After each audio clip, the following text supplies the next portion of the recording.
My name is Jonathan Hearn. I'm going to be chairing the debate, just keeping things moving along. I'm from Edinburgh University, where we have an MSc in Nationalism Studies, and I have various associations with the journal and with ASEN, and so that's what put me here. I will say a few things generally about the book, just to give a quick introduction to the book. But of course, the two debaters, David Miller and Chandran Kukathas, will be going into the book in greater detail. But the custom is to sort of give you a quick sketch of what we're talking about, and then I'll make introductions and hand over to these guys.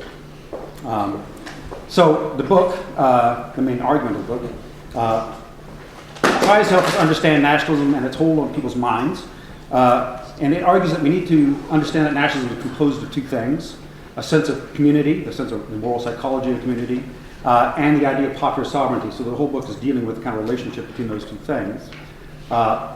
The argument about moral community, Bernie argues that community arises out of a shared heritage of experiences, which can be quite diverse in their origins, and associated feelings of social friendship. That's a key term, by which he means mutual concern, not just formal rule-following obligation between citizens.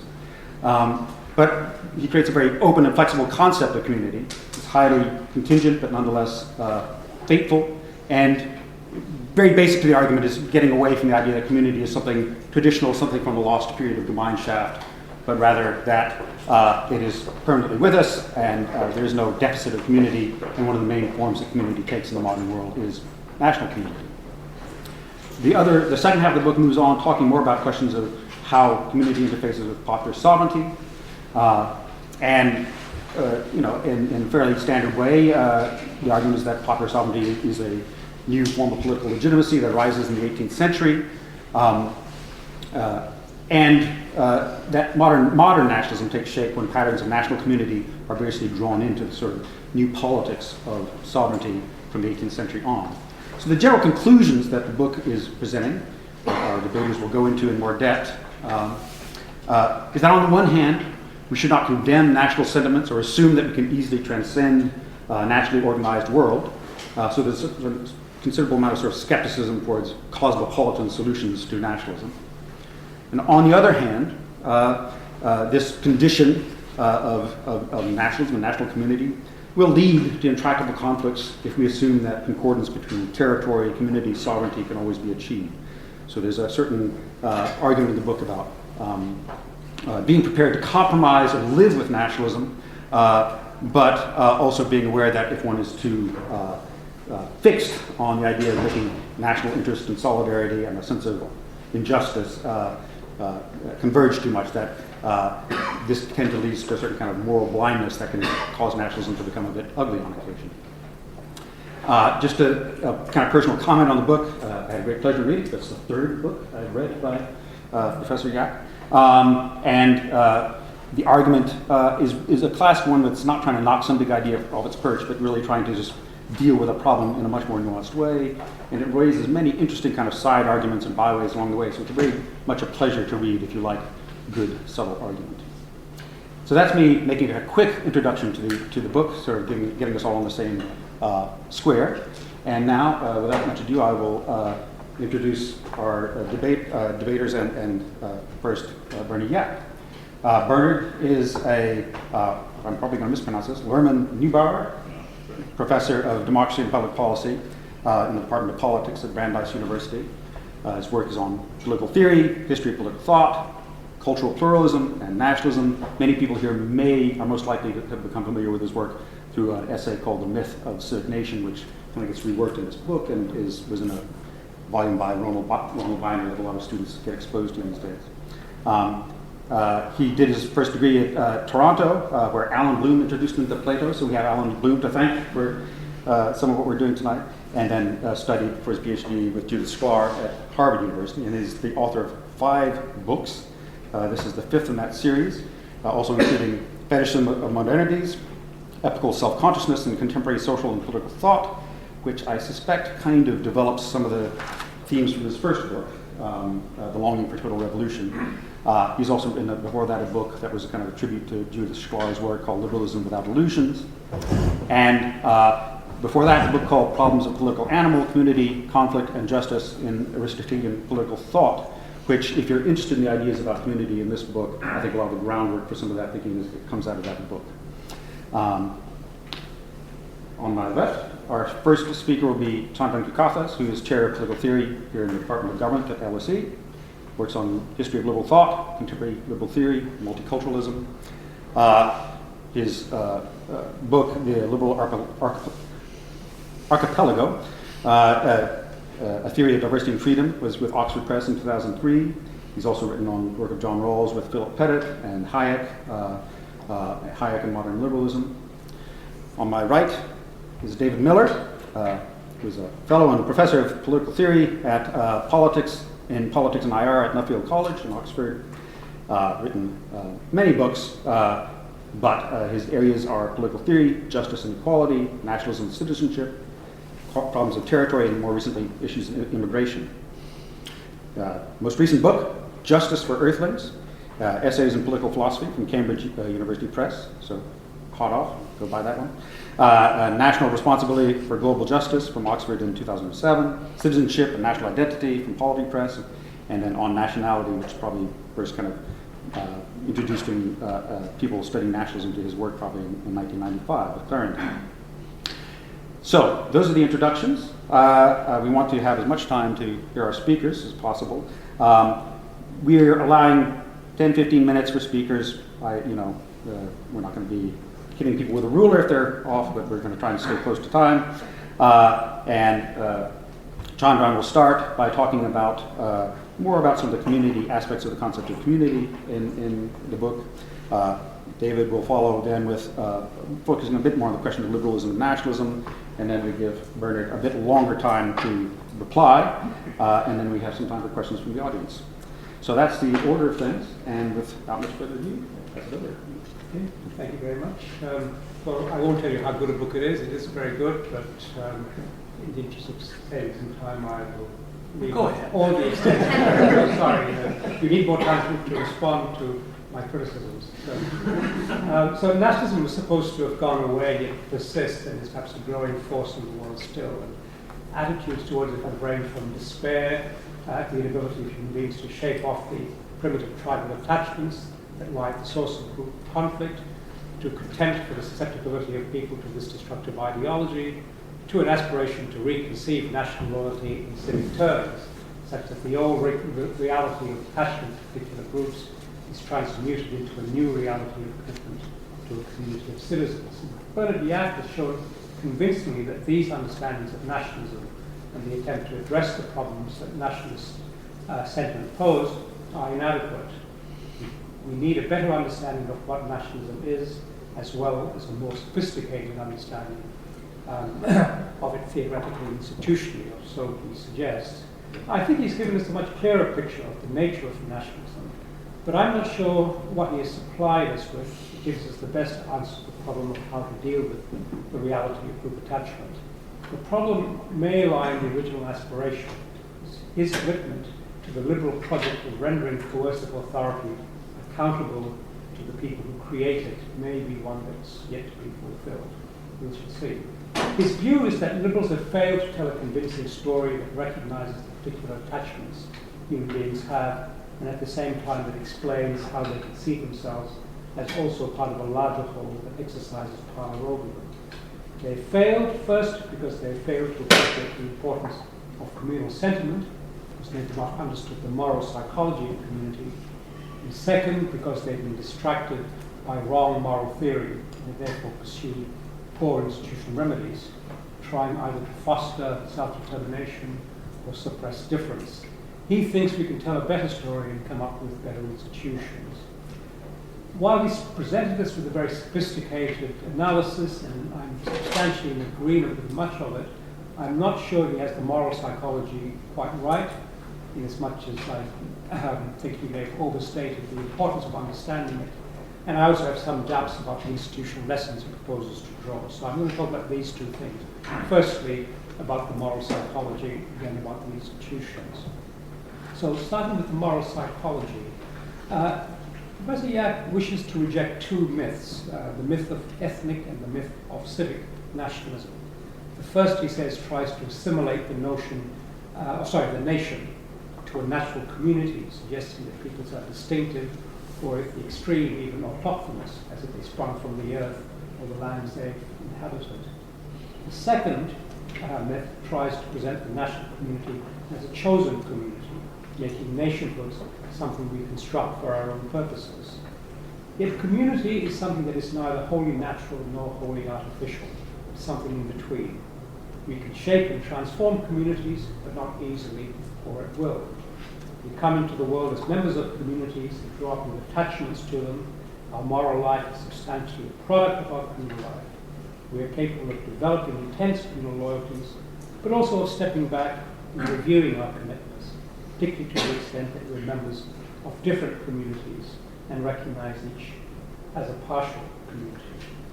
The good of community is thus something we should neither overrate nor despise.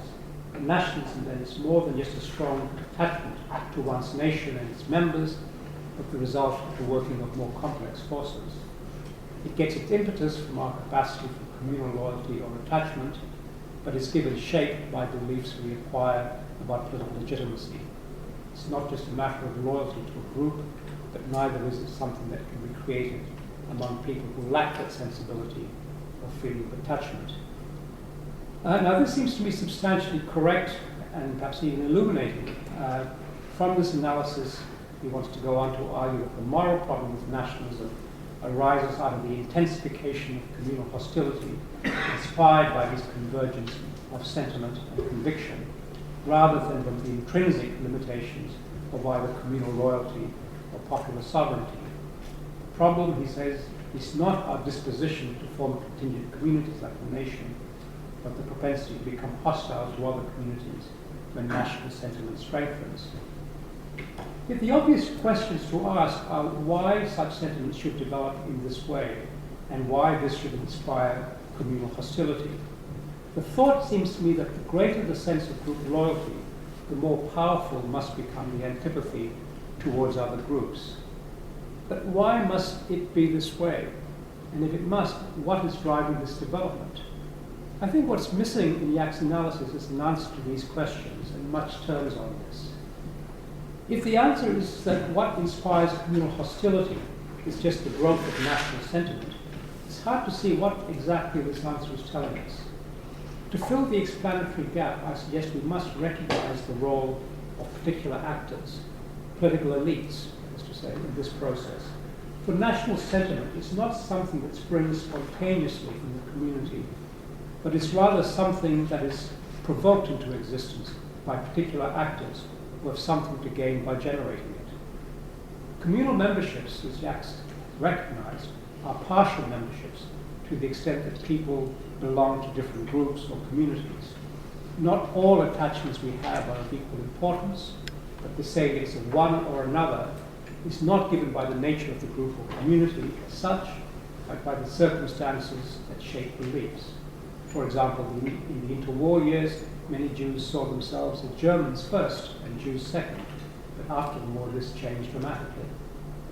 One important cause shaping communal loyalty or attachment is the efforts of political elites to create a sense of commitment to a particular community. Such elites not only create the sense of commitment, though success is never guaranteed, but also create the community to the extent that it defines and gives intellectual substance to the group that it defines or identifies. So the efforts of Shiv Sena, the Hindu nationalist political movement created by Bal Thackeray in 1966, is an example of this. None of this is to suggest that anyone could create communal loyalty out of nothing. What marks the skillful political activist is the ability to discern which sensitivities to highlight and exploit in pursuit of an agenda. But the efforts of such actors are important if communal identities and loyalties are to emerge or intensify. Now, the reason this is important is that Yack's analysis of the moral psychology of the community is the basis for an explanation of the relations between groups. And the thought seems to be that the psychology explaining commitment or attachment is important for our understanding of why there might be different commitments that lead ultimately to conflict between groups, or lead to conflict between national minorities and the states in which they are embedded. But is it the case that in such instances, the conflicts that arise are the result of differences between collectives themselves, rather than the product of the political activity of particular elites who mobilize groups in order to secure their own ends? This is not to deny the reality of group-based difference or the fact of antipathy between peoples, but it is to question the importance of group attachment or loyalty as an explanation of intergroup relations or group conflict. I raise this partly because I'm struck by how often political theorists allude to the problem of group conflict in an effort to explain the function of political institutions, which are established in order to remedy a pre-political problem. The most commonly invoked example, also mentioned in this book, is that of the so-called wars of religion in 16th century Europe. The standard argument in political theory is that this was a period of religious conflict among states divided on matters of doctrine, and that peace was secured by the establishment of the modern state as a secular political institution. What is missing from this analysis is an appreciation of the fact that the conflicts in question in the 16th century were not religious conflicts between warring Protestant and Catholic sects, but political conflicts between republics, principalities, and kingdoms, contending with one another and with larger states, as well as with powerful actors within the Holy Roman Empire. Warring factions were divided not along religious lines, but political ones, since some Catholic princes fought other Catholic princes, and some Protestant rulers allied with Catholic ones to combat other Protestant rulers. These were not wars of religion, but wars among religious entities in a world in which everyone was religious. There did exist religious disagreements, and there was religious persecution, but this does not mean that the conflicts were the products of differences of religious conviction among the peoples of Europe, rather than the political ambitions of rulers looking to gain territory or consolidate their hold on power. I don't think we would understand these conflicts better if we tried to get a better grasp of the moral psychology of religious commitment. When it comes to national or ethnic conflict, I think a very similar story could be told.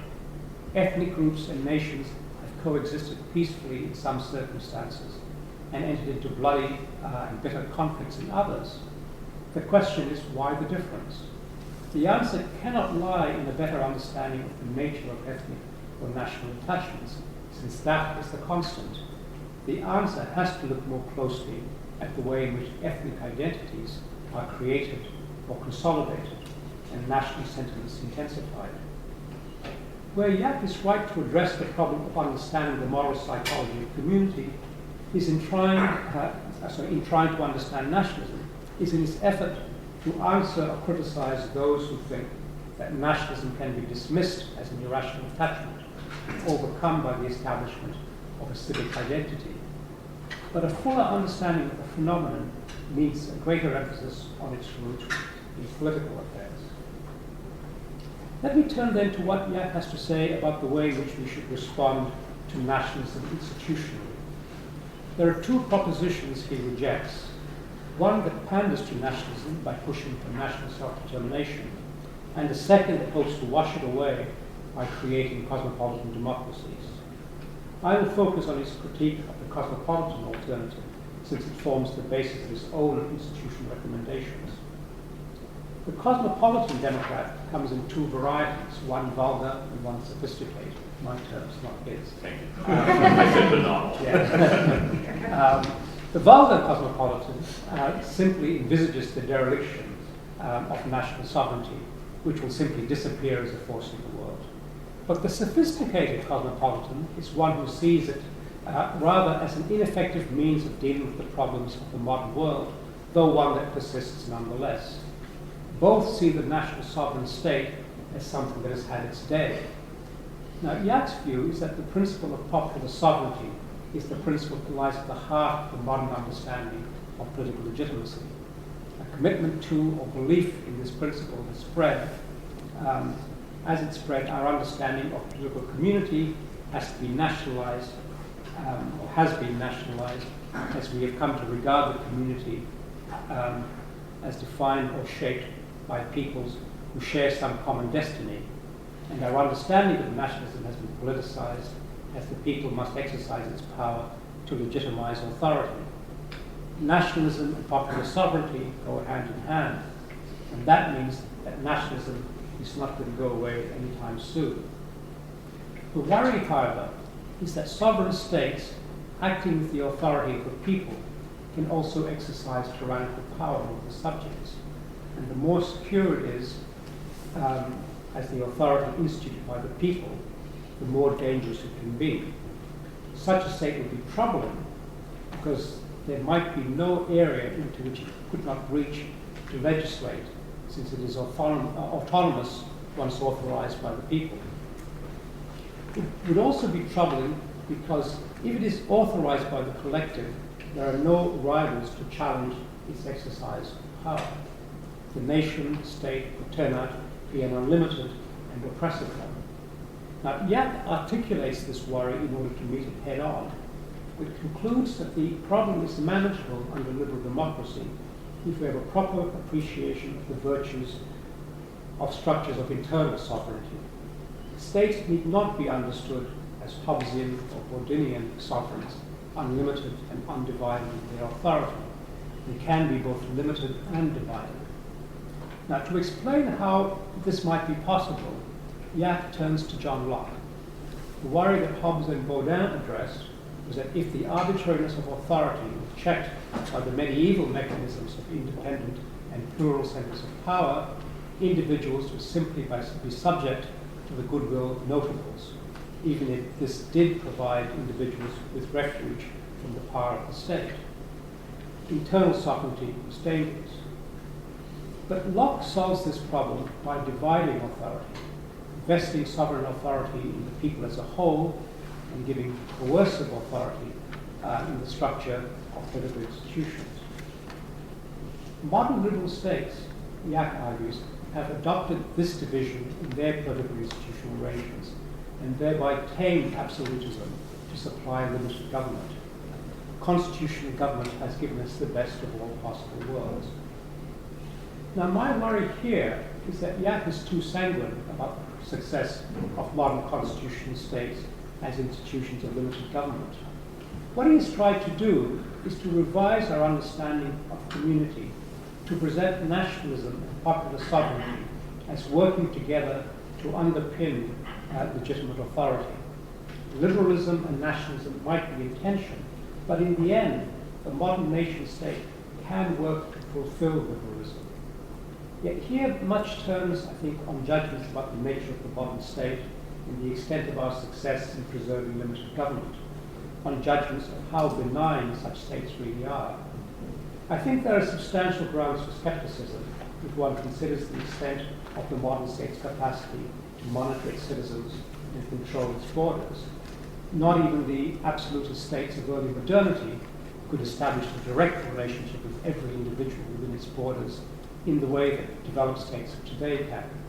Today we take for granted something which would once have been considered astonishing, that states have the right for monopoly of all the forces in the community to make war, to make peace, to constrict life, to tax, to establish and disestablish property, to define crime, to punish disobedience, to control education, to supervise the family, to regulate personal habits, and to censor opinions.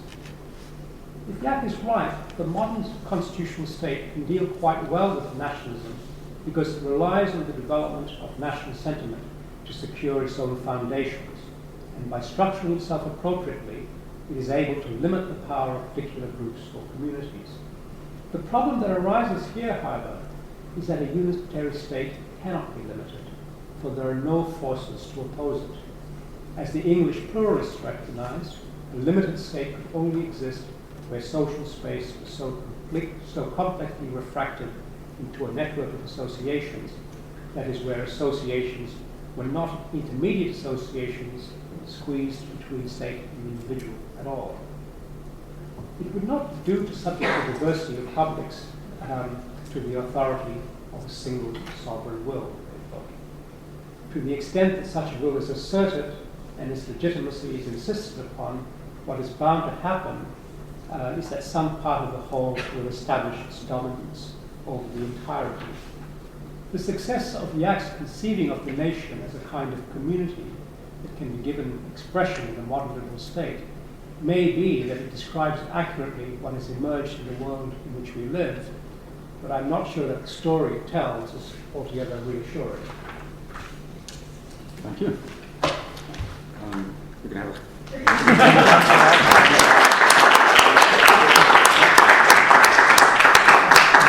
and without much further ado, I think you just pass on to. Thank you. Yes. So I'm also very pleased to have the chance to comment on Bernard Yack's book, which I much enjoyed. It's beautifully written. It wears its scholarship very lightly, but it's a deeply scholarly book.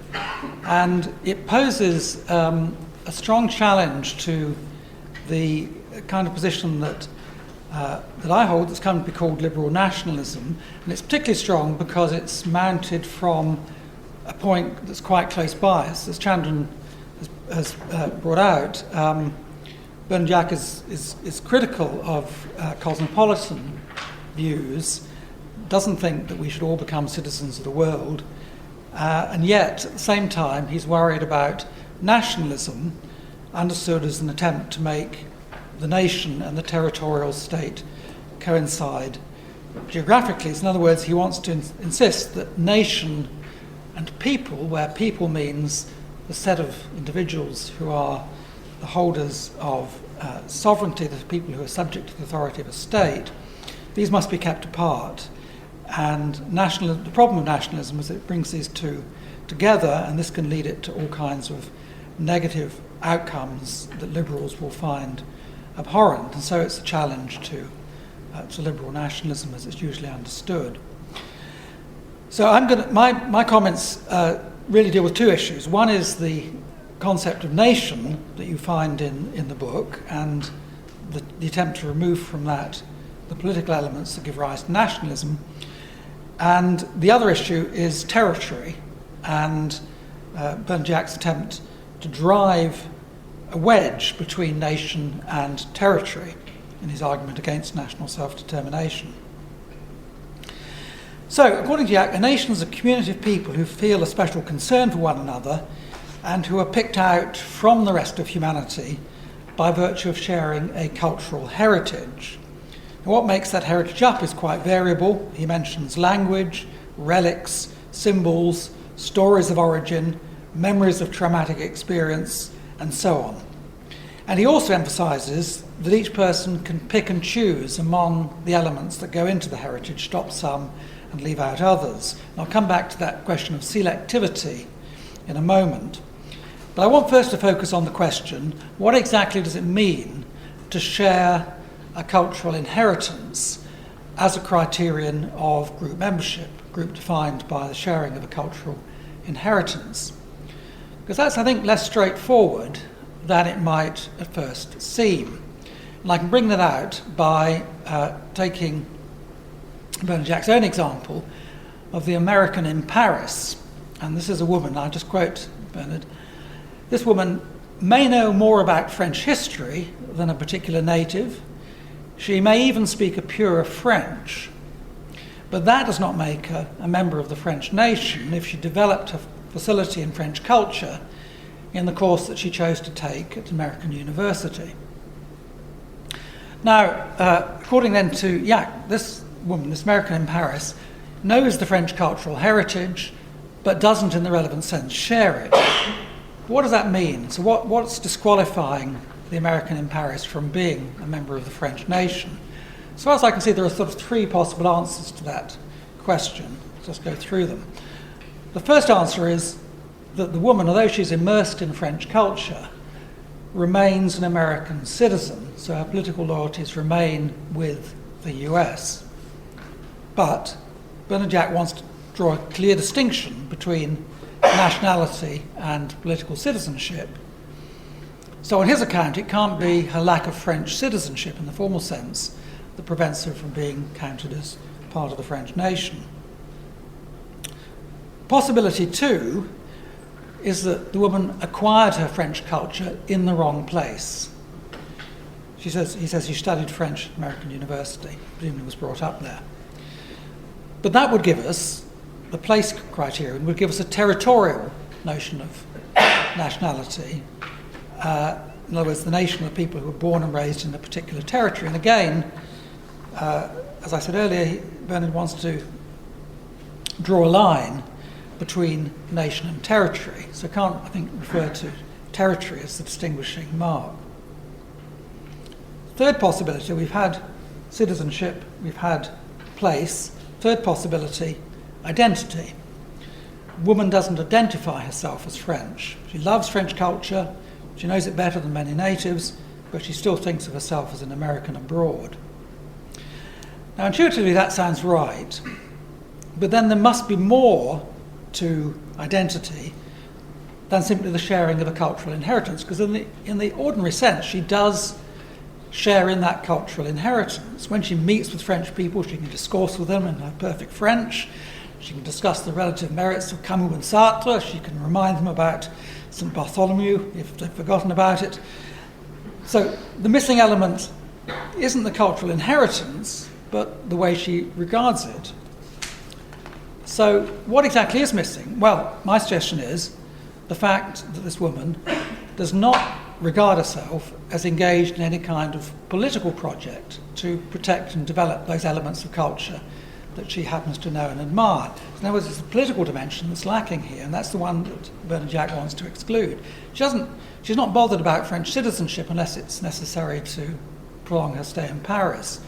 Now, if instead she acquires citizenship because she wants to become involved politically, for example, perhaps she wants to protest about Qataris buying up all the Impressionist art or something of that sort, then I think she's well on the road to becoming French in the national sense. So my point then is that although co-nationals do indeed share in a cultural heritage, the fact of sharing by itself isn't enough. What's missing is a certain practical stance towards the heritage, namely a collective commitment to protect and extend it into the future. Now, the second point I want to make here is about the picking and mixing of the heritage. Are we as free as Yack suggests to choose which elements we adopt? If I'll quote him again, it's the affirmation of a shared cultural heritage as a source of mutual concern and loyalty that makes a national community, rather than the sharing of any particular beliefs, practices, or institutions. In a nation, we share, to use Renan's expression, a rich legacy of memories and other cultural artifacts, regardless of whether or not we're inclined to employ or celebrate the contents of that legacy. Now, that's kind of helpful. If you want to reconcile national membership with sort of liberalism, that sort of picking and mixing is obviously a helpful element. But is it really true? I think it depends on which parts of the cultural heritage we're considering. So it makes sense if we're thinking, for example, about national sports. So Americans play baseball, Canadians play hockey, English play cricket. You can recognise that as part of the heritage, even if you hate cricket or whatever. But is it true of all the elements that make up the heritage? What about, in particular, defining historical events? American Revolution, World War II, for example. Well, first of all, it seems to me hard to deny that as a member of the relevant nation, you must believe in the significance of these events. You must agree that these are indeed defining events. And it seems to me also that you have to adopt a certain attitude towards them, or at least an attitude that falls within a relatively limited range. For example, if you're an American, you have to believe the revolution was justified. It was the moment that gave birth to the new nation. Shackles of colonial rule were thrown off. Rival views, such that it was really just the first American Civil War, Americans fought on both sides, you can't hold that view and still remain part of the American community.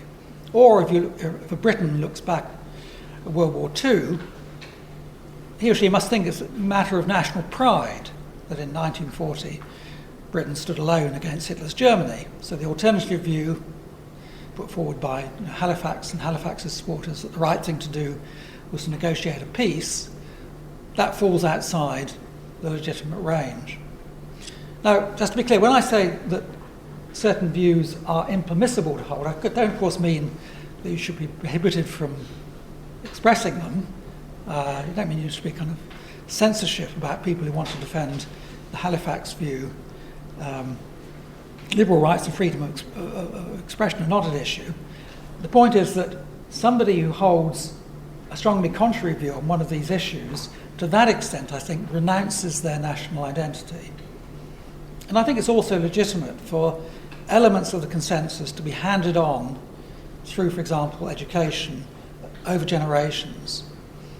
So if you're a liberal who thinks that it's actually positively desirable for everything to be challenged, everything to be criticised, everything to be put in question, you're going to find the existence of nations an impediment to your wish. So I think that a liberal nationalist is a particular kind of liberal, one who appreciates the truth of a remark of Tocqueville's that I quoted as the epigraph to our nationality. Tocqueville said, in order that society should exist, and a fortiori that society should prosper, it's necessary that the minds of all the citizens should be rallied and held together by certain predominant ideas, and this cannot be the case unless each of them sometimes draws his opinions from the common source and consents to accept certain matters of belief already formed. So that's the view that I also endorse, but also think is a necessary part of what it means for a nation to exist. Okay, finally then, on to the issue of territory and Yack's claim that nations are not in essence territorial groups. He claims that territorial issues only arise when the idea of national self-determination appears on the scene. For that's understood to involve nation as holding exclusive rights over the territory that it regards as its own, and that immediately opens the door to conflict. So, Yack's view is that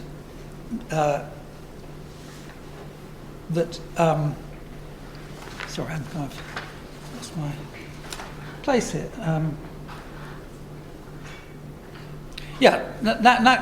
Yack argues here that national self-determination, as it's commonly understood, involves a kind of inner contradiction, because the attempt to make the borders of states line up with national boundaries clashes with the idea of popular sovereignty, which is the claim of all those who permanently reside in a territory to act as a source of authority that governs it. So either you begin with nations defined subjectively, or you begin with politically defined territories and those who, as a matter of fact, live in them, but you can't start from both at once. And that's a powerful challenge. And many would say it's borne out by the kind of territorial conflicts that we see around us in the world today.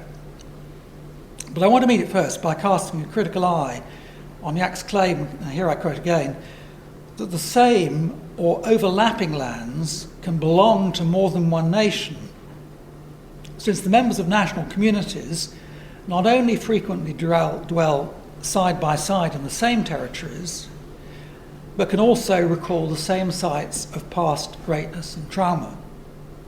I want to take the residence issue and the historical memory issue separately.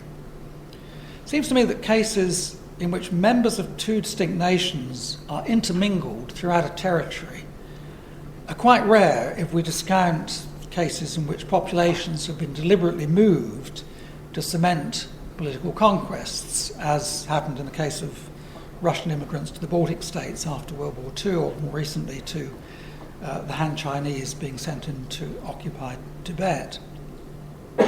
Much more commonly, we find large areas overwhelmingly occupied by two or more distinct nations, and then a borderland area in which national identities are mixed. Borderlands are disputed, but neither nation makes claim over the whole of the other's territory. In fact, the only case I can think of where you find an across-the-board dispute between rival groups claiming the whole of a territory is the current situation in Israel-Palestine. Now, clearly, what I call debatable lands are going to be hard cases for the principle of self-determination and may require ingenious solutions involving power sharing and so on and so forth. But even here, I think they don't quite match the description of complete intermingling across territory. Well, what next about the sites of past greatness and trauma? That these play a large role in national memory isn't in dispute, but in most cases there's a clear distinction between sites that fall within the homeland and those that fall outside. So next year, hundreds of thousands of visitors from Britain, Germany, France, other places are going to congregate in the city of Mons to recall the traumatic battle of World War I, but nobody supposes that Mons is in any other country than Belgium. So any country with an imperial past is going to have sites of greatness and trauma outside the homeland without believing that it has any territorial claim to the places where they occurred. And Turks who recall what happened in 1683 don't think that they have any residual claim to Vienna, for example. Indeed, I think one effect of the consolidation of national territory is to draw a sharp line between homeland proper and what you might call the theatre of national history, which may indeed have a much wider stage. So the difficult cases are going to be ones where homelands remain in dispute. So Yack cites the example of Kosovo, but the point about Kosovo is that it's not just a site of past greatness and trauma for the Serbs, but also an area in which Serbian and Albanian populations remained intermingled until very recently, and still do to some extent. Whereas in the great majority of instances, nations can happily share historic sites because only one of them at most regards the site as belonging to their national territory. Now, even if reflecting on these cases will convince you that national self-determination and popular sovereignty don't collide as sharply as Yack suggests, it might be said there's still a conflict of principle because popular sovereignty requires that since the people are defined as those who inhabit a given territory with fixed boundaries, those boundaries must be treated as sacrosanct, whereas the national principle says redraw them whenever this better serves the cause of national self-determination. But I wonder whether popular sovereignty always prohibits boundary redrawing. So was it a violation of popular sovereignty when the two halves of Germany reunited, or when the two halves of Czechoslovakia split? If a demos votes to reconstitute itself in one or other of these ways, why isn't that an exercise of sovereignty rather than its negation? There's just one last point I want to make here, can't develop it fully, and that's that if popular sovereignty is to have more than merely a formal content, if it means that people should actually exercise real control over their government, then the composition of the people, not merely its geographic location, is going to matter. So the claim of liberal nationalists is that democracy works best when its constituents overwhelmingly share a national identity for reasons having to do with the presence of trust and the need to reach agreements that all can accept. And despite the oft-repeated claim that there's no democratic way of deciding where the boundaries of the demos should fall, there may indeed be democratic reasons for drawing political borders in such a way that they correspond to national boundaries where possible, and then exercising ingenuity in those relatively small number of instances where that cannot be made to work. So if that's true, then I think the relation between national self-determination and popular sovereignty may actually be one of mutual support and not the mutual undermining that Bernard Yack asserts. Thank you. And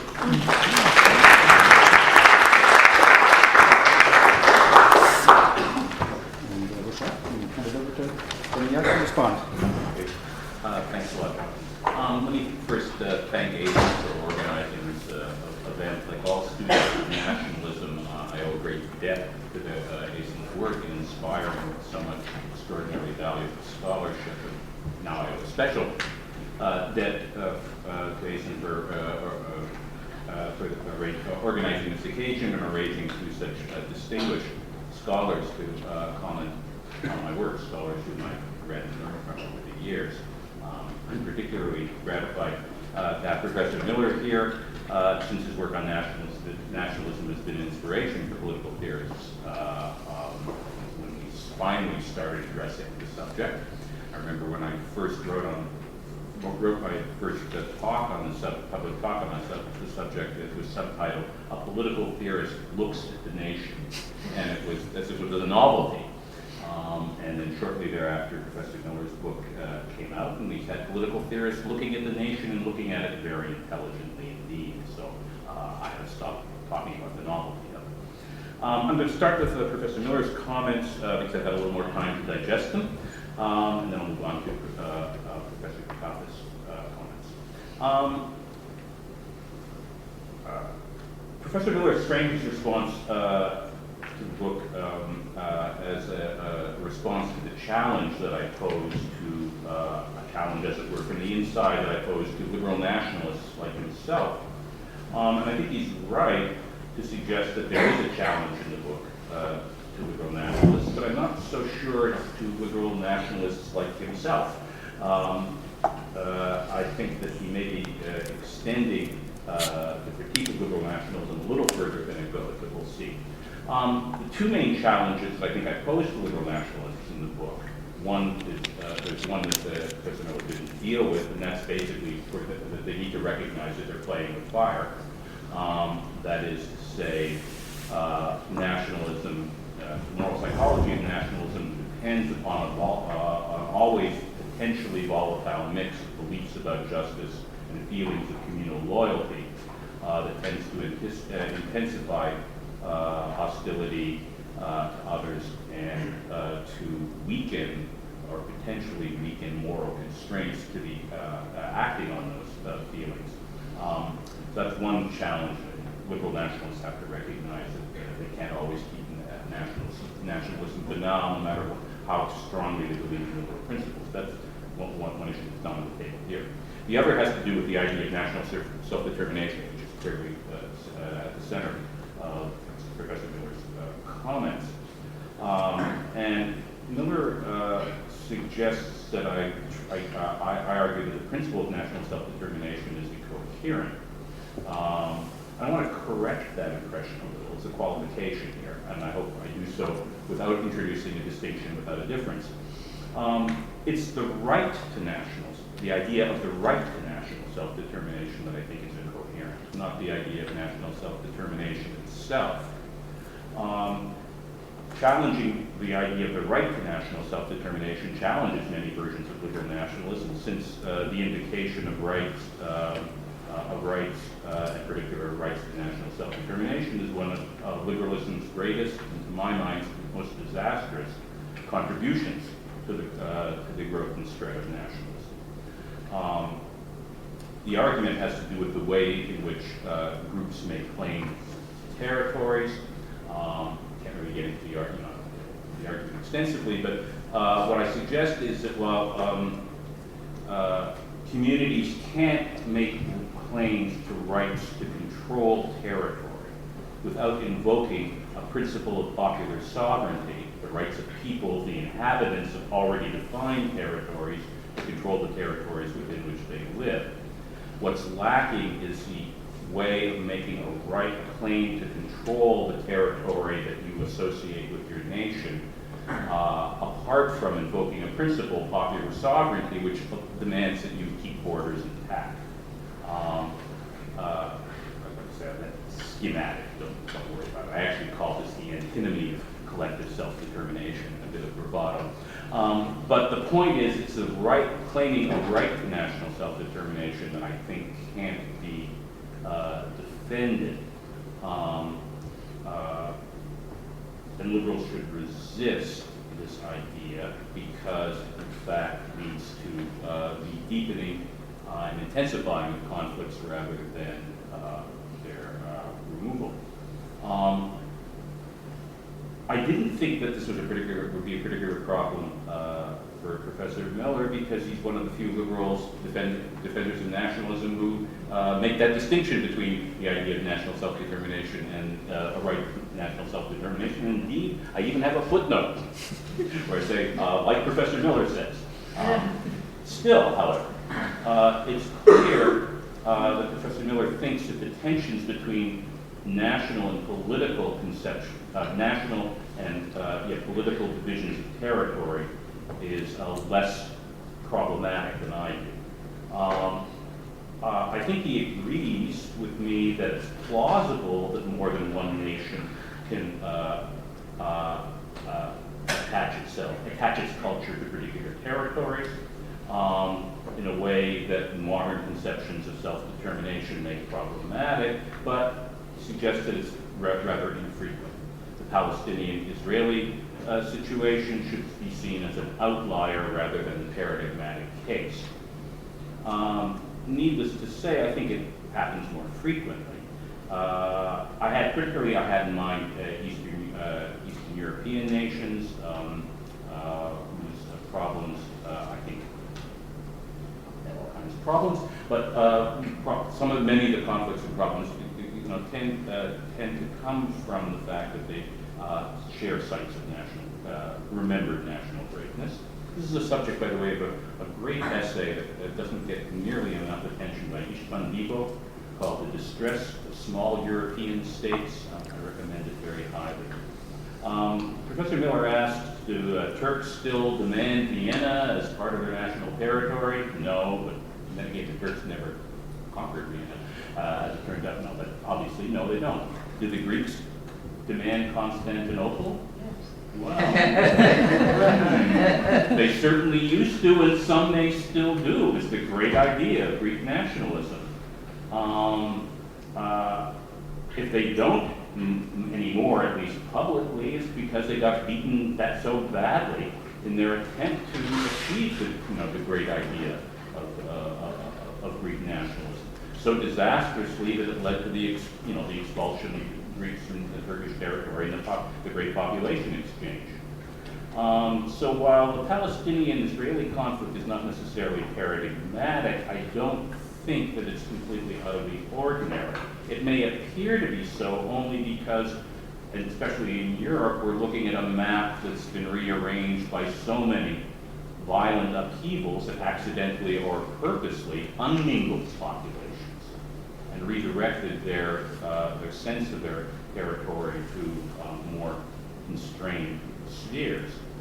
Most of the Western European countries went through that unmingling long enough ago that cultural heritage no longer seems to point to shared territories. But what if England lost the 100 Years' War?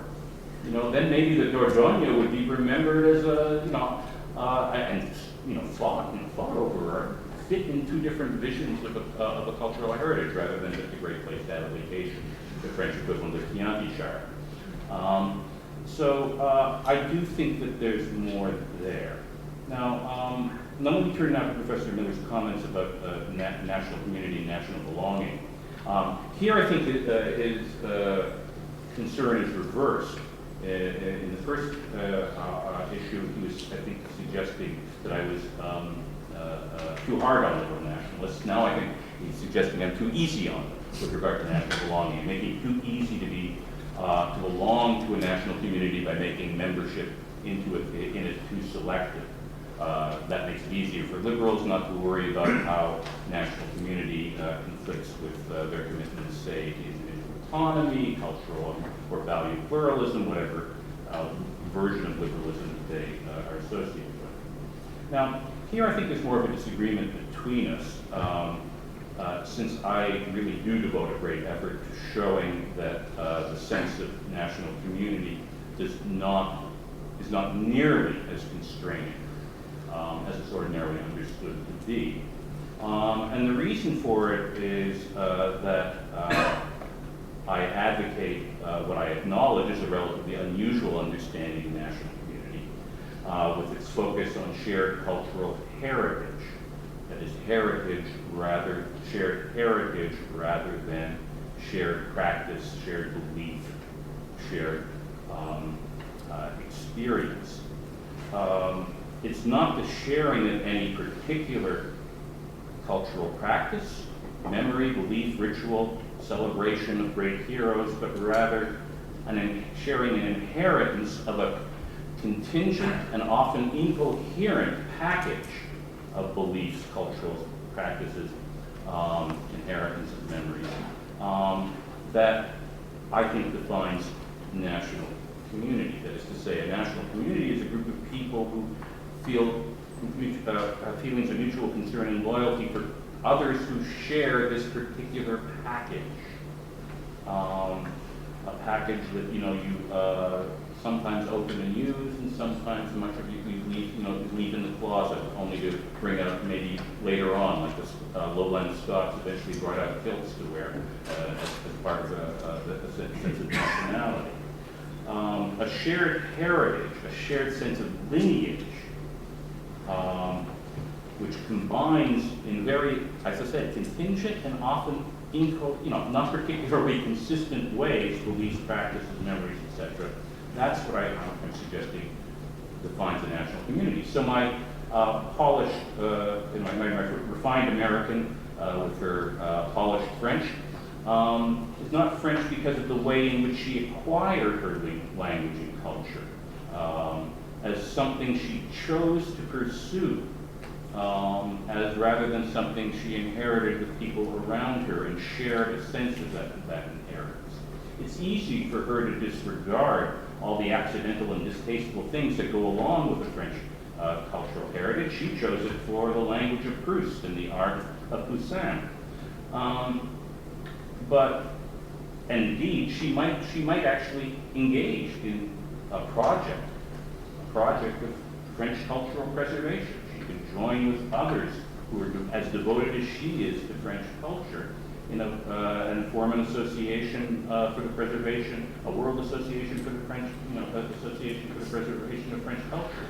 Galophiles of the world unite. You have nothing to lose but your Big Macs.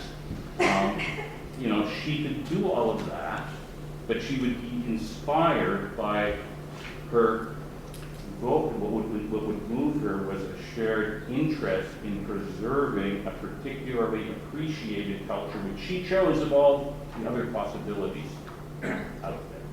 That's different than than sharing a national heritage, which amounts to, as I said, a question of inheritance. Now, if it's cultural heritage rather than a particular beliefs or practices that defines, sharing of cultural heritage rather than beliefs or practices that defines the national community, then there's a lot more room for maneuver for liberals who are concerned about constraints on autonomy and pluralism. Because it doesn't require a commitment to any particular belief to be or practice to be a member of a national community. Now, Professor Miller disagrees and suggests there must be at least some basic foundational belief or affinity that members of a nation must share. Now, I don't think he agrees with people who sort of talk as if nations have cultural constitutions, like this is the founder and foundings, cultural foundings, and this is what you have to believe, this is what the authentic beginning is. Not at all. He recognized that there may be different points at which you'll find these basic beliefs, but there have to be some. And he cites Americans, examples of people who no longer belong to the national community in America, who ridicules or rejects the founding, a Brit who laughs at your finest hour during the Blitz. Now here I disagree, and I'll leave aside all the Americans who make fun of the founding and talk about the Blitz. I'm thinking now of a British movie, I forget the director, made about 15 years ago, Hope and Glory. This was called Hope and Glory, wasn't it? It was sort of mocking the standard version of the stiff upper lip, what we did during the Blitz. And I remember it caused some controversy, even back in my hometown, Toronto, where this was still strong, not to mention among my conservative idolaters of Winston Churchill. And it seems to me that what this person was doing was basically saying, it's time to put that one back in the closet.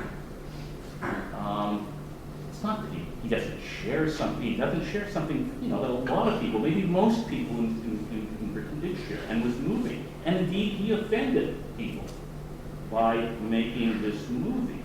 But he was speaking to him as one heir to a British heritage, to others, and saying, this has gotten stale, put it back, focus on other things. He didn't remove himself from that community. And matter of fact, the action that he took would only make sense within such a community, I would argue.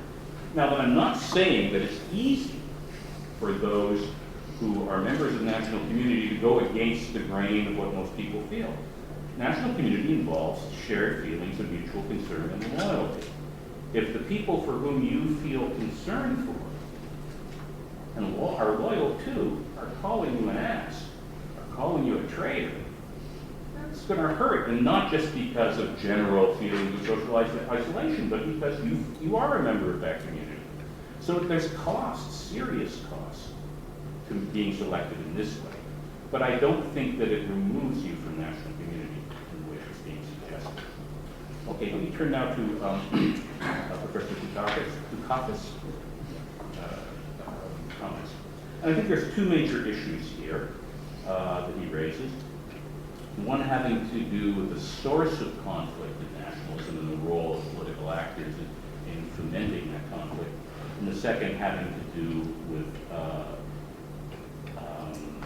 sovereignty, and I guess ultimately the issue here has to do with whether pluralism of a sort that I'm somewhat critical of with cosmopolitanism is something that one should be critical of.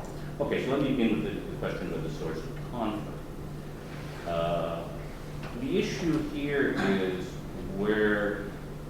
why, if their communal loyalties are constant, and also add to the argument, I suggest national loyalties aren't something distinctly modern.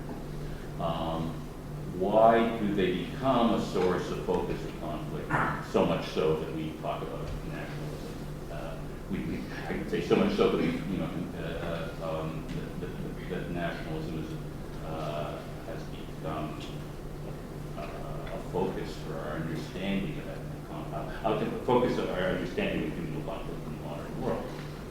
Now, it was suggested that what I'm saying is that what must be the source of conflict is that feelings of cultural difference get magnified, intensified, and that the more different you feel, the stronger you're going to be, the more hostile you're going to be to people with whom you share space, borders, etc. And that's not, I don't think, how I want to argue. I have a quote in the book where a Serbian said he can't breathe the same air as a Croatian. Now, obviously, he wouldn't have said that about, he could breathe the same air as a Chinese person, a Canadian. It's not the difference so much. As a matter of fact, they're obviously much closer culturally to the Croatian than he is to the Canadian or the Chinese person. It's rather the connection between a cultural difference that marks a boundary of communal loyalty to a sense that something has been done wrong, that he has been wronged by that person, that the person with whom is on the other side of a cultural loyalty boundary is also someone who has treated him unjustly or has not recognized what he has coming to him. That's what I think intensifies national conflicts in the modern world, and the reason why we're so prone to them, I argue, is because we're often put into this situation where we're so often put into the situation where there's an expectation that our nation's right to control its territory is being challenged, rejected by people who, frankly, have no reason to respect that right. Now, political actors play a tremendous role, absolutely, in mobilizing and intensifying these sentiments, just as political actors played that role in the religious conflicts of the 16th and 17th century. My arguments about moral psychology are not to say that I can explain how these conflicts took place without, focusing attention on the people who mobilized sentiments, mobilized armies, mobilized communities to fight each other. But rather, it focuses on how those people could do the mobilization. What tool could they use? Why is it that it's so easy to mobilize national sentiment in the modern world? And there is where I make my argument about the way in which the peculiarity of nationalism, the thing that makes it volatile, the reason why I say to liberals, realize you're playing with fire, is that it combines political convictions, convictions about justice, a sense that other people owe us,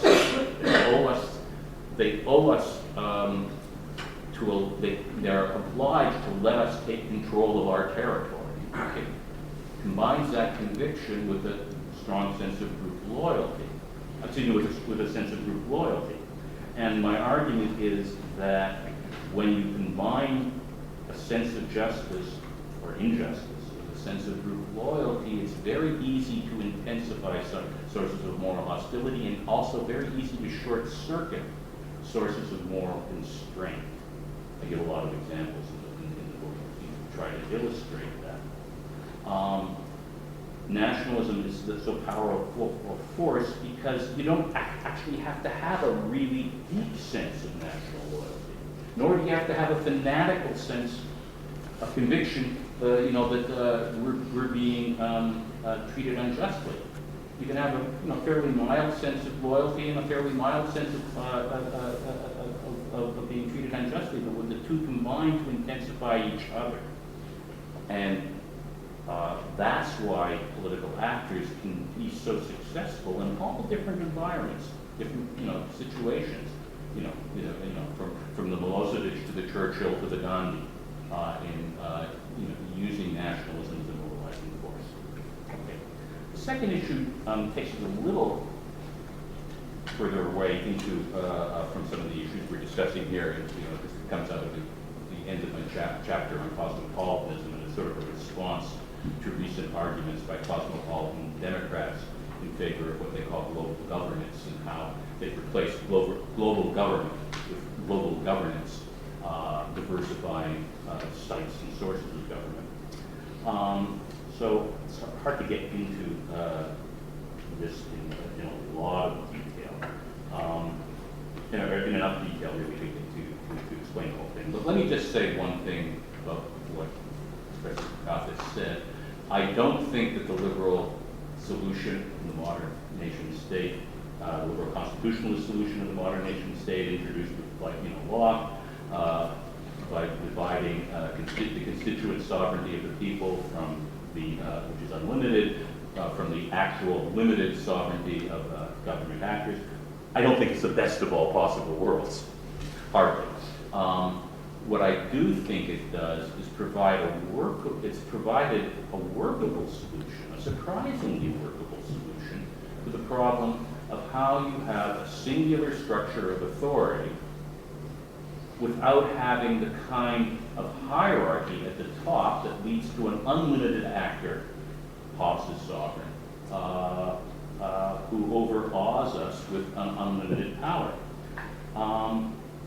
And why this works has something to do, less to do with logic than political imagination, to my mind.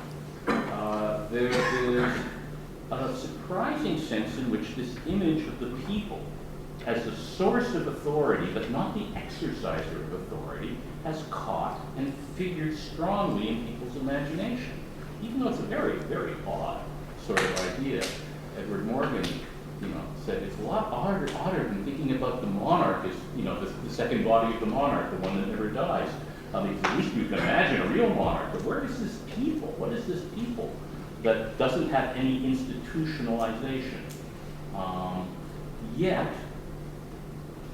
it does seem to have caught on, and it does ground and help ground, I think, having a regular, integrated, singular structure of authority which is not absolute. Now, pluralizing sources of authority in the way that some cosmopolitan Democrats want to do frees us from the fear of the unified state actor.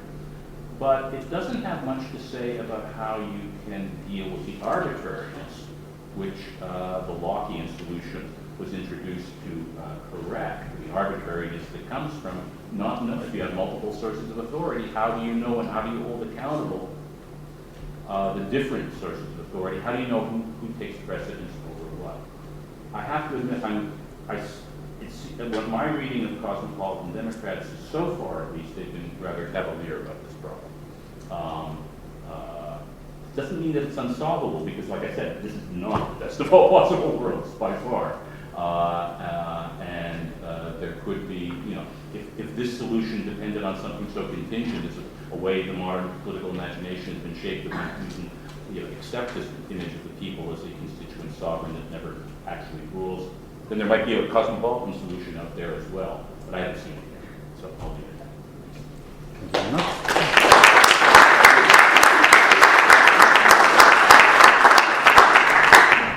We have some time in which to open the floor if people would like to pose questions to any of our speakers. Let me start. Okay. You were too quick for me. I didn't see you start. Thank you very much. Well, it was something I was counseling seminar for. Two quick questions to Professor Yack. In your response to debaters, I was struck that you didn't mention two things in the response.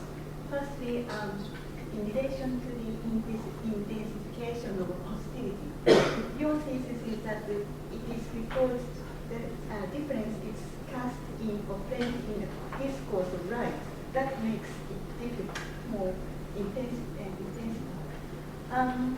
In this respect, your view of spread of the idea of human rights, which can be mobilized either way to support nationalism or not support nationalism.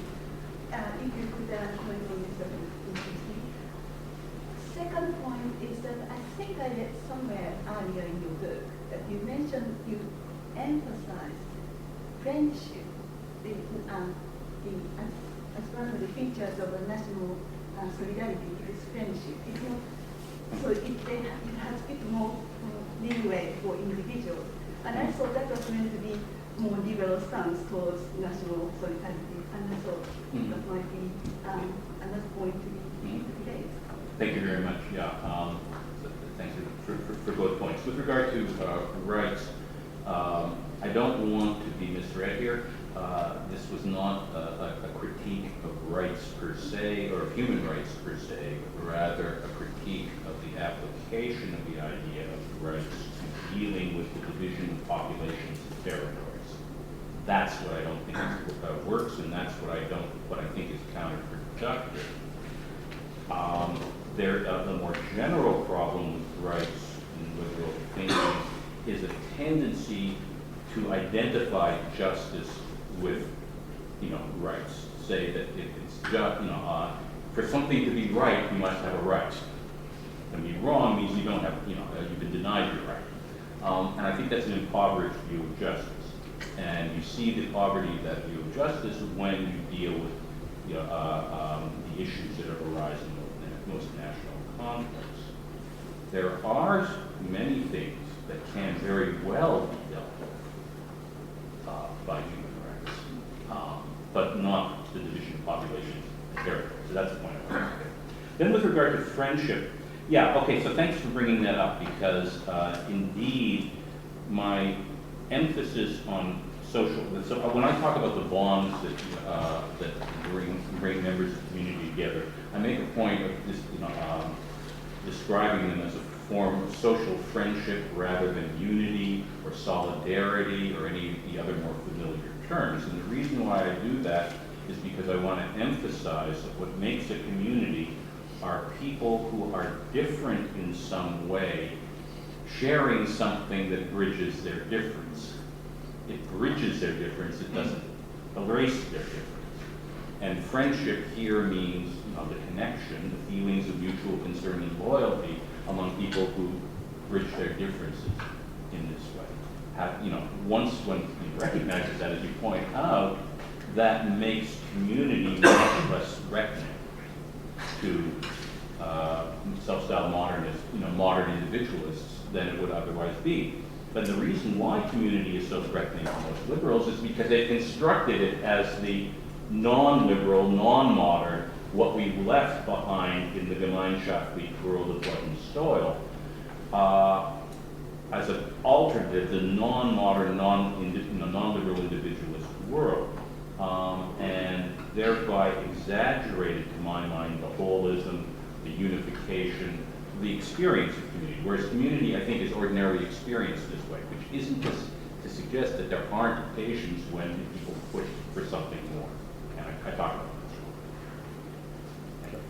Yeah, so I also have a question for Professor Yack, and it's a question of clarification on your idea of the nationalists just based on your exchange with David Miller. So if I understood it correctly, nationality involves two things. One is common heritage, cultural heritage, and the other is fellow feelings. At least that was the way in which David portrayed it, and you didn't seem to object to it. And then along the discussion, I got the sense that your understanding ended up being too capacious and too restrictive at the same time. So too restrictive because when you were talking about the French woman, you seem to think that because she had chosen to immerse herself into the French cultural heritage, that somehow couldn't make her a French national.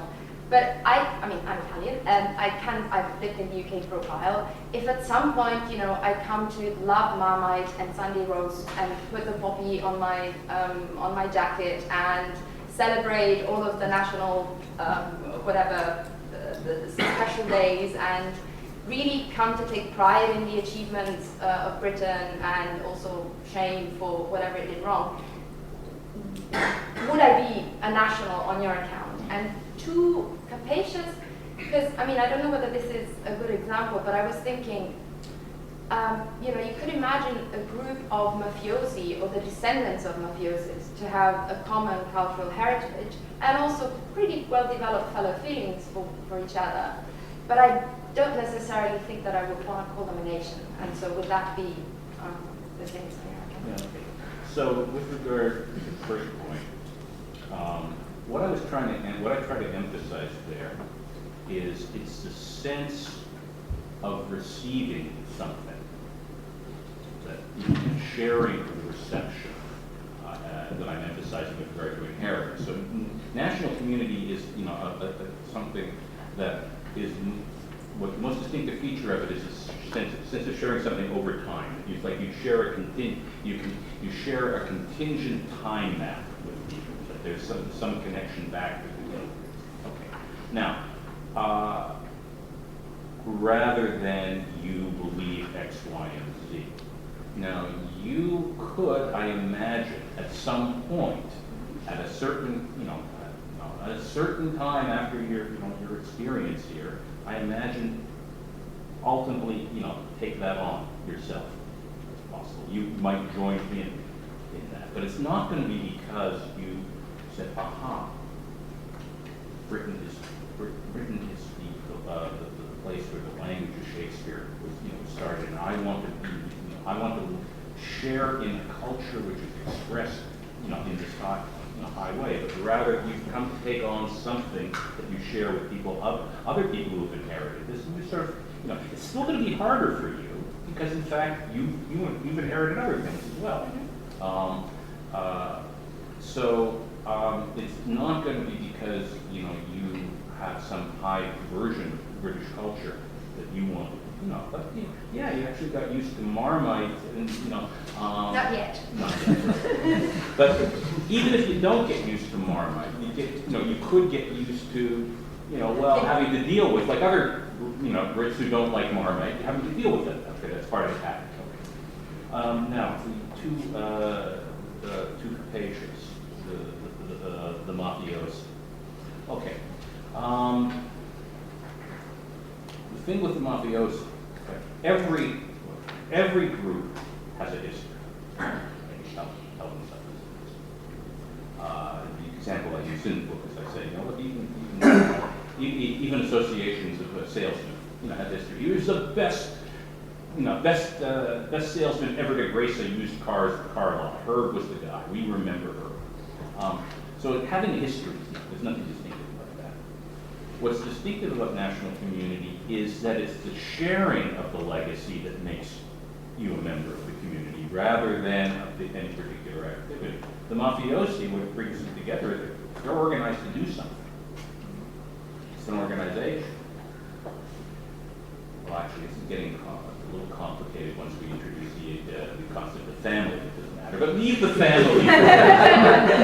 No, I'm serious. When you study, you have to study it as a community as well as an organization. But there is an activity that is distinctive to that community.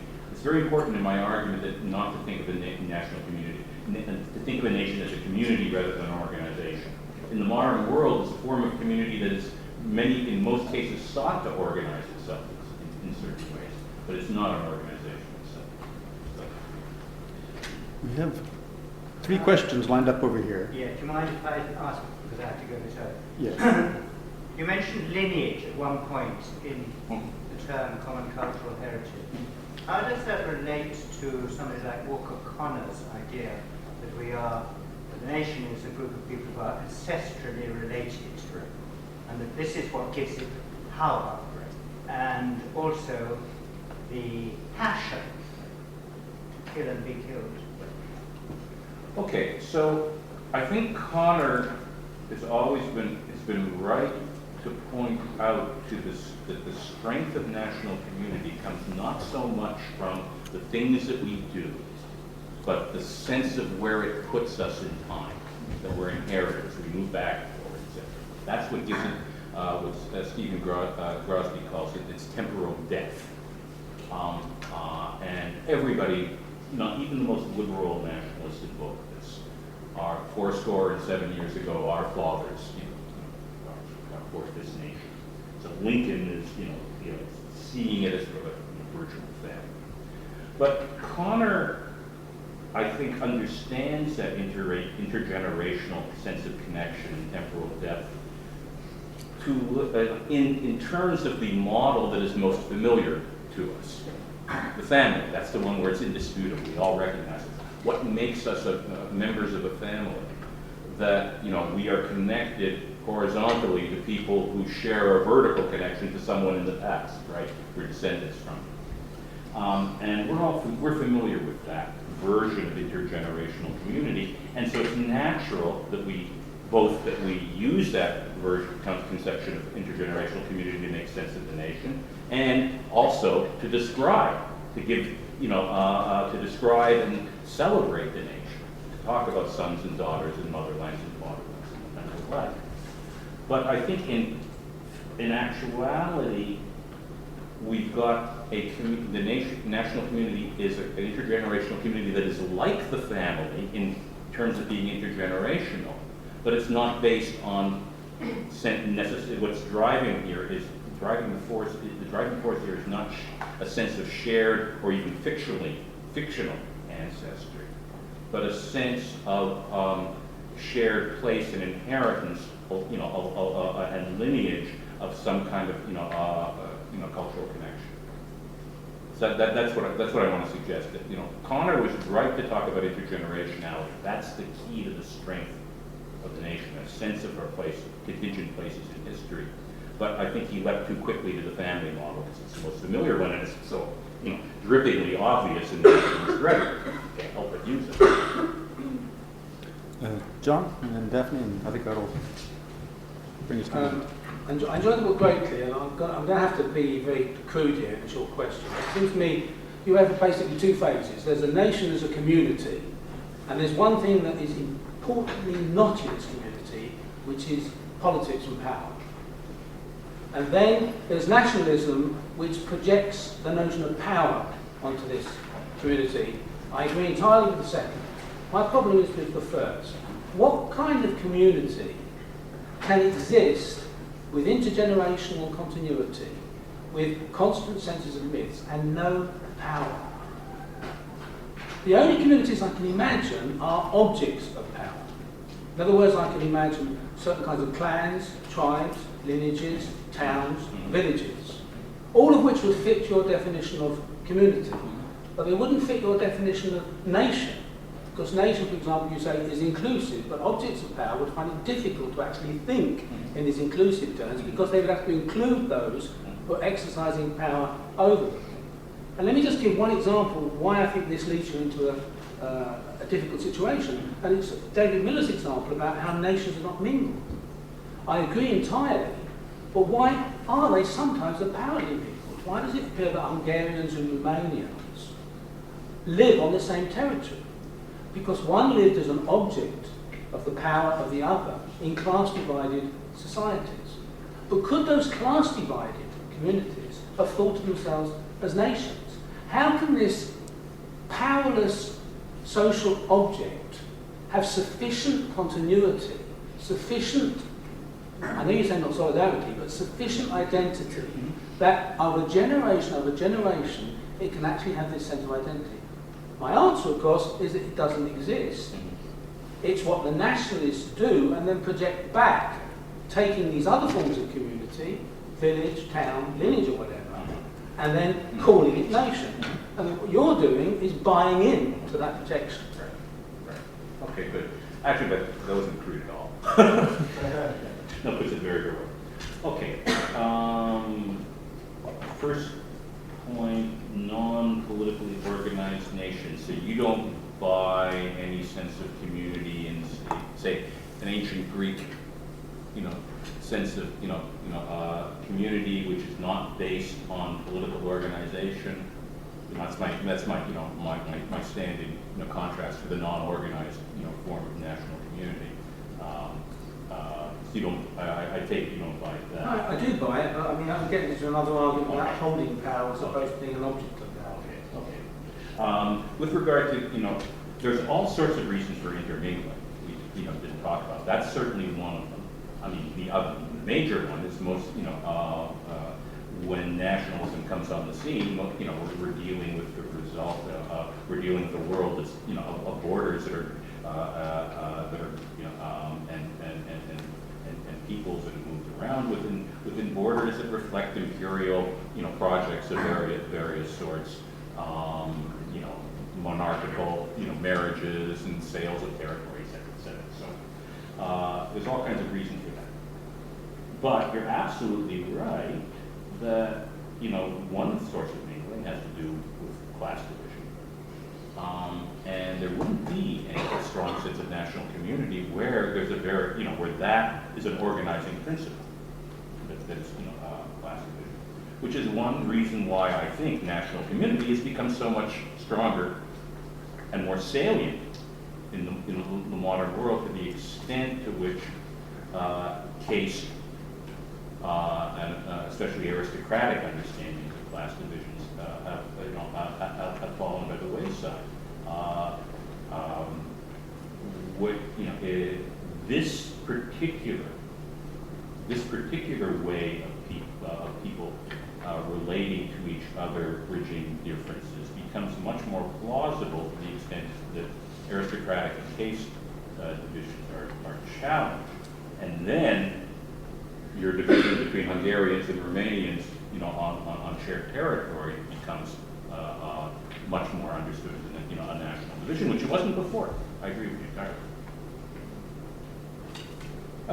If we're not at risk of being turfed out, there are two more questions. So we've reached 7:30, but I think we'll keep going. So Daphne and then John. So. Thanks. Hi, just a quick question. Thanks for this. I must admit I'm not a political theorist at all, so I'm trying to get my head around this idea, but the comparativist in me is immediately trying to apply to real cases comparatively. So I think my question is very related to Professor Kukathas, how does your theory explain variation? This is what I quite can't understand. And I mean, you said in your talk, you explain in a way the tool that political actors have, and especially in cases where there's the perception that they've been treated unjustly, but that could be the case everywhere. How do you explain the cause, but also the protraction of conflict and the completely different trajectories that would take place if what you're saying is really just this one same thing that applies sort of everywhere, if you know what I mean? I don't see how you explain variation in different cases in very different ways. Right, okay, but the variation at what level, that's, I guess, we're talking, I think the way in which Professor Kukathas raised it was at almost the most abstract level, that is to say, there are communal feelings, right? And then what variation explains why communal feelings lead, in a particular direction. Now, the basic question, okay, so, as basic as I would make it, at that level, generality. There are nations before nationalism.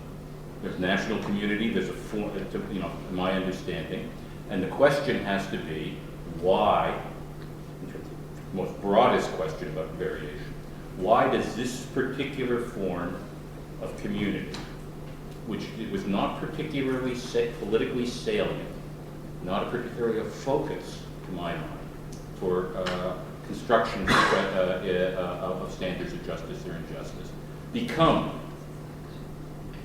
such a focus of political conflict and contestation. The very basic argument that I make, it has to do with popular sovereignty.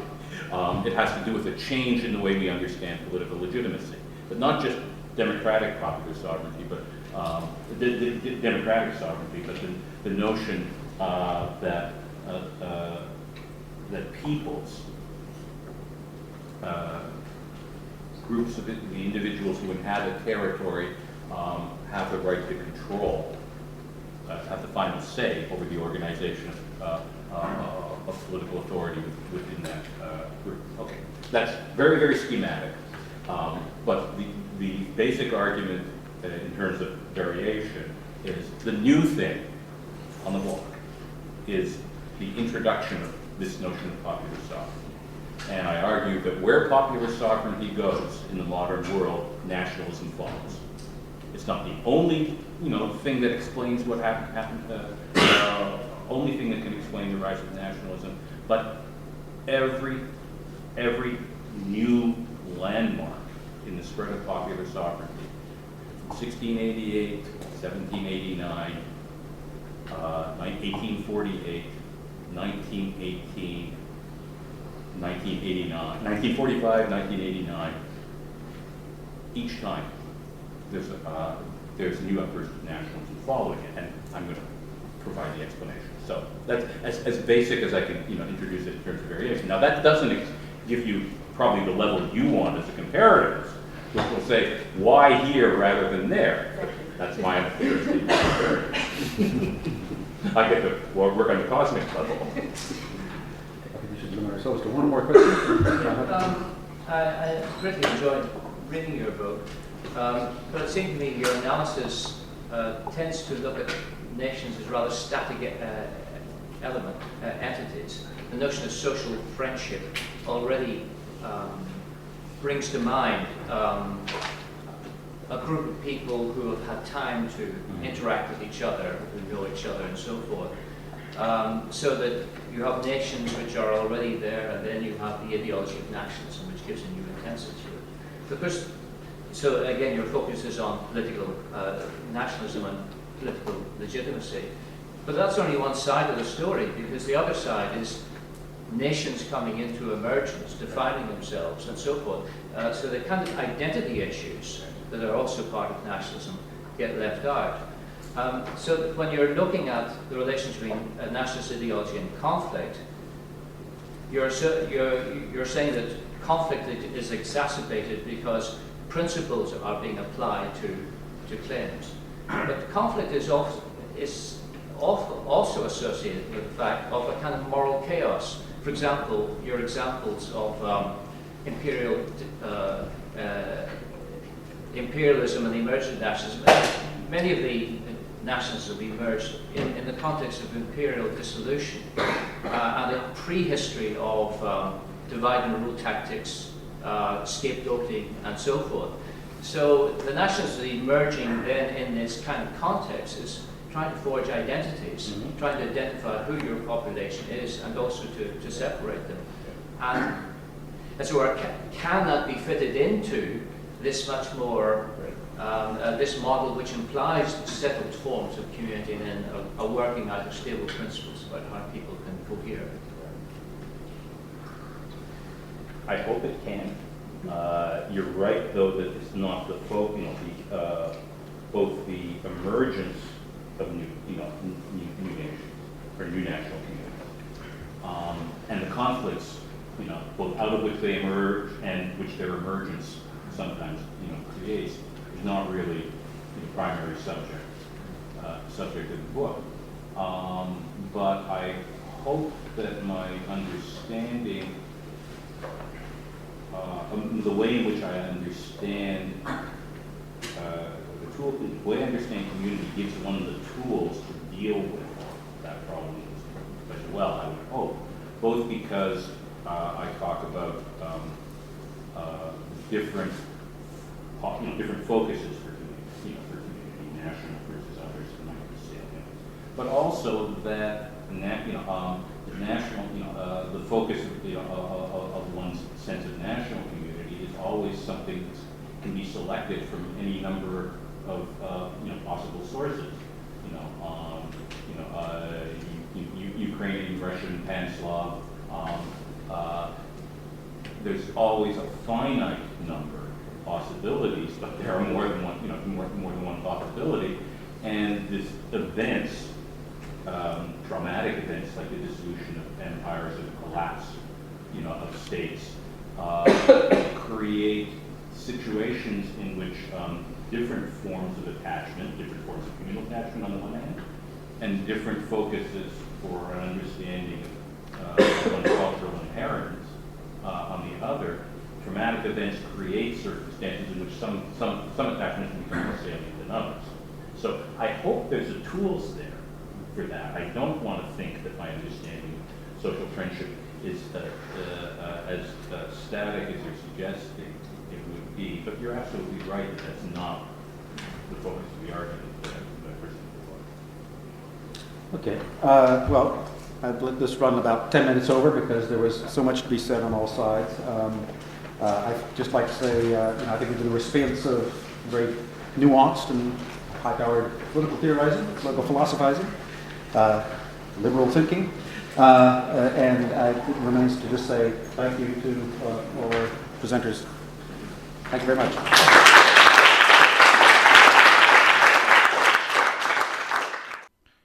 The Association for the Study of Ethnicity and Nationalism is an interdisciplinary student-led research association founded by research students and academics in 1990 at the London School of Economics and Political Science. We seek to fulfill two broad objectives: to facilitate and maintain an interdisciplinary global network of researchers, academics, and other scholars interested in ethnicity and nationalism, and to stimulate, produce, and diffuse world-class research on ethnicity and nationalism. We do this through our global membership, our two leading journals, Nations and Nationalism and Studies in Ethnicity and Nationalism, our newsletter, The Ruritanian, which provides key updates on information in the field, and through our programme of events. Our YouTube channel features videos from our annual conferences, seminar series, lectures and debates. You can find us online at lse.ac.uk/ASEN, on Twitter at ASEN Events, or on Facebook at facebook.com/ASEN Events.